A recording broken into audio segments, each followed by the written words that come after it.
Have you ever spent hours journaling about your flaws, analyzing your past mistakes, and mapping out your personality traits, only to wake up the next day and repeat the same self-defeating behaviors? That rush of insight you feel during self-reflection isn't progress. It's often just mental entertainment masquerading as growth. I spent 5 years trapped in what I call the awareness loop, constantly gaining new insights about myself while remaining fundamentally unchanged. It wasn't until I lost everything that I discovered the uncomfortable truth about self-awareness that psychology researchers have known for decades, but few are willing to admit. Have you noticed that some of the most self-aware people you know are often the least likely to change? That friend who can eloquently analyze their own toxic relationship patterns, yet continues dating the same type of person. The colleague who acknowledges their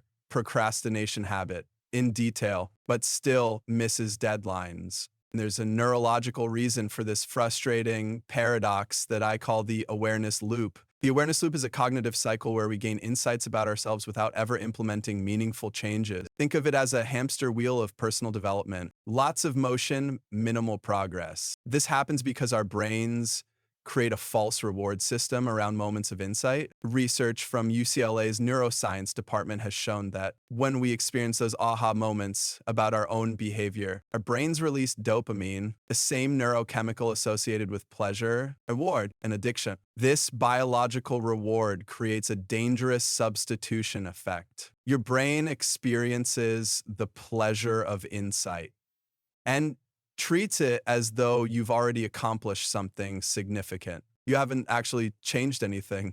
You've simply understood it better. But that understanding feels so satisfying that it often becomes the end point rather than the starting point of transformation. Consider the explosion of self-awareness practices in our culture: journaling about your emotions, attending therapy sessions, taking personality assessment, meditation retreats focused on self-discovery. These can be powerful tools for change, but they can just as easily become substitutes for actual transformation.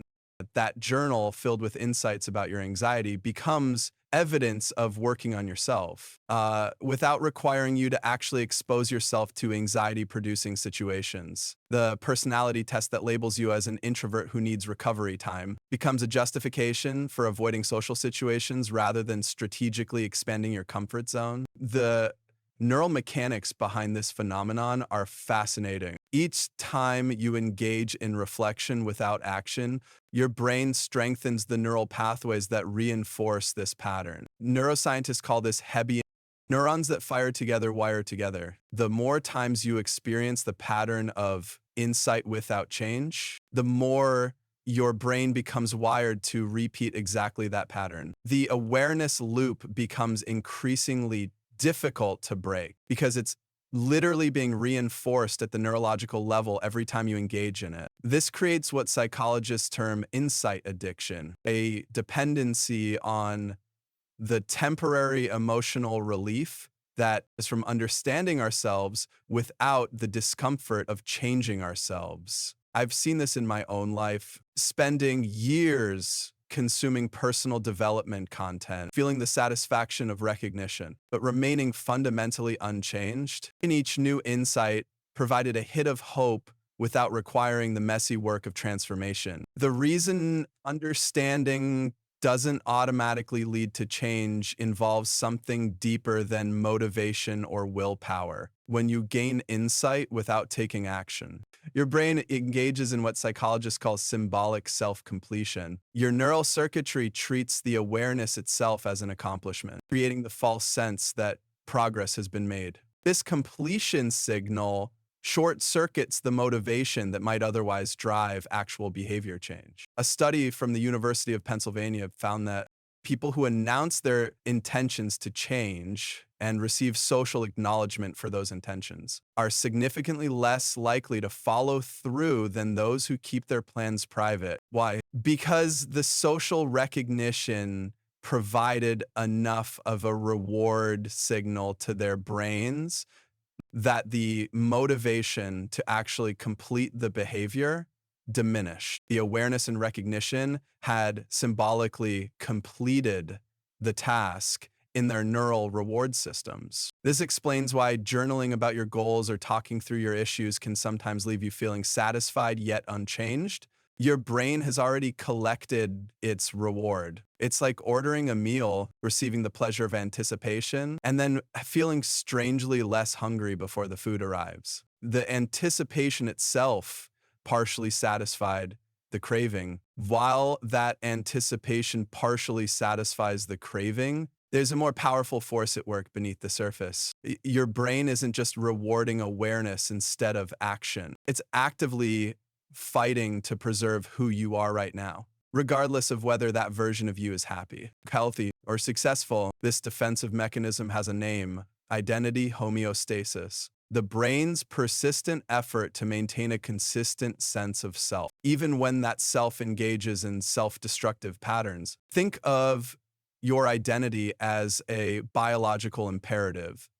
Every aspect of your neural architecture is designed to maintain stability in how you perceive yourself. It's not just psychological, it's physiological. Research from the Institute of Cognitive Neuroscience reveals that threats to our established identity activate the anterior insula and dorsal anterior cingulate cortex, the exact same regions that process physical pain. In simple terms, your brain experiences attempts to change your fundamental self-concept as a form of injury, triggering protective responses that can feel as intense as physical harm. This explains the peculiar resistance you feel when trying to adopt new behaviors that don't align with your current self-picture. It's not just habit, it's your brain's threat resupport system activating to protect your established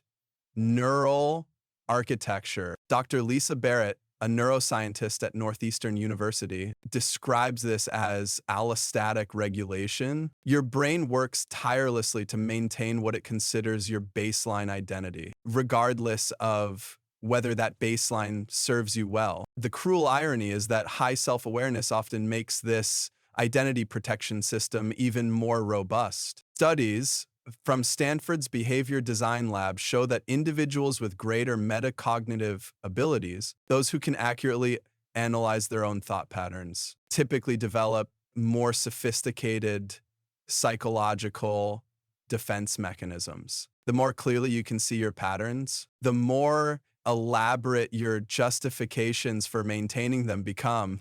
Your analytical mind becomes complicit in preserving your current identity, finding increasingly creative ways to rationalize staying exactly where you are. Traditional self-improvement approaches fail precisely because they ignore this fundamental identity protection system. Adding new habits, setting ambitious goals, or adopting positive affirmations without addressing the underlying identity structures, like planting flowers in concrete. The underlying foundation remains unchanged, and your new behaviors have nowhere to take root. According to research from the University of Southern California, approximately 92% of self-improvement efforts that don't address identity-level beliefs fail within 3 months. Consider the executive who intellectually understands his micromanaging tendencies, yet continues to control every detail of his team's work. His attempts to delegate more frequently fall flat, not because he lacks awareness,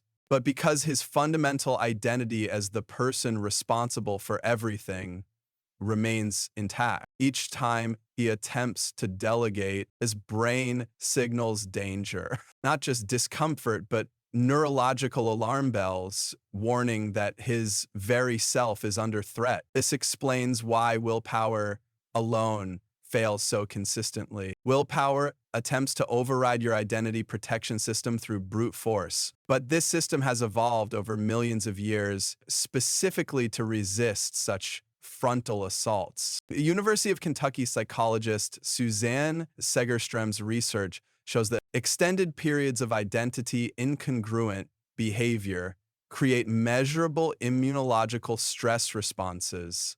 Your body literally begins fighting against your conscious efforts to change. The solution isn't more awareness or stronger willpower. The key to transformation lies in strategic identity dismantling, creating what psychologists call an identity vacuum before attempting to build new patterns. So unlike gradual approaches that try to slowly modify your existing identity, which triggers maximum resistance, strategic dismantling temporarily disrupts your self-concept, creating a brief window where new patterns can form without triggering the same protective response. This approach explains why major life disruptions, relocating to a new city, ending a long-term relationship, or changing careers, often create more lasting personal change than years of gradual self-improvement efforts. These disruptions temporarily suspend your identity protection system, creating space for new neural pathways to form before your brain's homeostatic mechanisms can reassert themselves.